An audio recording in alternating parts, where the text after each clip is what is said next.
Assalamualaikum warahmatullahi wabarakatuh. Halo semuanya, perkenalkan nama saya Abelia Marsyanda, NPM A1J022029, kelas 2A, mata kuliah Pengelolaan Pendidikan dan Prodi Pendidikan Nonformal. Nah, di video saya kali ini, saya akan menjelaskan tentang konsep manajemen pendidikan tingkat sekolah dasar Universitas Bengkulu dengan dosen pengampu Dr. Muhammad Kristiawan, MPD. Selanjutnya, pokok-pokok pembahasan yang akan kita bahas. Yang pertama, pengertian manajemen sekolah dasar. Yang kedua, kerangka manajemen sekolah dasar. Yang ketiga, ruang lingkup manajemen sekolah dasar. Yang keempat, sekolah dasar yang efektif. Yang kelima, fokus manajemen di sekolah dasar. Dan yang keenam, penerapan. Nah, saya akan menjelaskan yang pokok pembahasan yang pertama, yaitu pengertian manajemen sekolah dasar. Sekolah dasar adalah sebuah organisasi sosial yang mempunyai tujuan yang telah ditetapkan. Tujuan utama sekolah dasar memberikan pendidikan yang berkualitas kepada peserta didik di sekolah dasar. Sekolah dasar memiliki staf pendiri yang merupakan sumber daya manusia yang dimiliki. Manajemen sekolah dasar merupakan kegiatan mengelola atau mengatur sekolah dasar. Dengan kata lain, manajemen sekolah dasar berarti penggunaan orang-orang dan sumber daya yang lain untuk mencapai tujuan sekolah dasar di sekolah dasar. Kepala sekolah sebagai pengelola perlu menggunakan manusia, material, dan sumber daya finansial untuk memenuhi tujuan sekolah yang telah ditetapkan. Ada juga peran manajemen yang dilakukan oleh guru-guru di sekolah dasar antara lain berikut.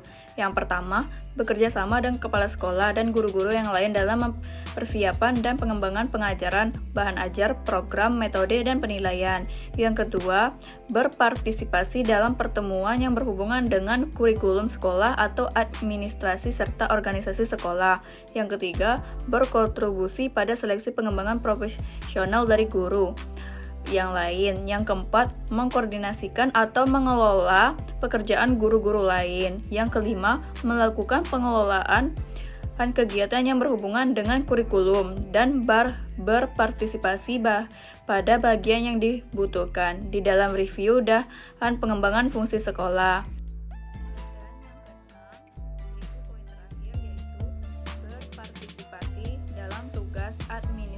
Dan orang-orang yang memberikan dukungan kepada guru serta mengalokasikan peralatan material. Selanjutnya, pembahasan yang kedua, kerangka manajemen sekolah dasar. Kerangka manajemen untuk sekolah dasar harus meliputi pernyataan eksplisit mengenai kewajiban dan tanggung jawab semua pegawai sehubung dengan manajemen pembelajaran siswa dan kurikulum. Nah, berikut kerangka manajemen sekolah dasar. Yang pertama, jadwal dan prosedur untuk perencanaan anggaran tahunan sekolah. Yang kedua, peran kepala sekolah di dalam penyusunan anggaran tahunan. Yang ketiga, laporan yang diinginkan pemerintah dari kepala sekolah mengenai kinerja sekolah secara umum dan pengeluaran anggaran. Yang keempat, wewenang yang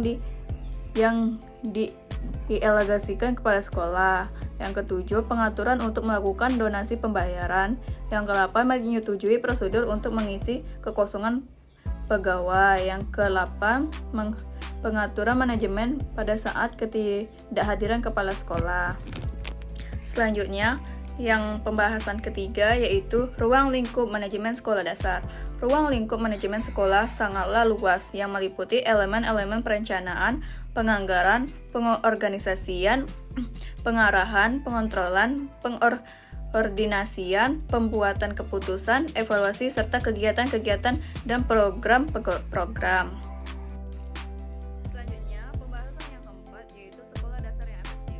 Sekolah dasar yang efektif merupakan sekolah yang memenuhi kebutuhan yang didefinisikan secara lokal dari sumber daya yang ada dan menjamin bahwa siswanya datang secara teratur dan memiliki hasil tes yang baik. Dalam upaya peningkatan dan pengembangan mutu pendidikan, seorang pemimpin lembaga harus dapat mengelola dengan baik kegiatan pembelajaran beserta pendidiknya demi tercapainya peningkatan iklim profesionalisme dalam dunia pendidikan. Selain itu, perlu dikelola dengan baik, ketersediaan sarana dan prasarana pendidikan yang dibutuhkan, dan bagaimana melakukan pengelolaan, partisipasi masyarakat sekitar dalam memberikan dukungan atau support terhadap kegiatan pendidikan di sekolah.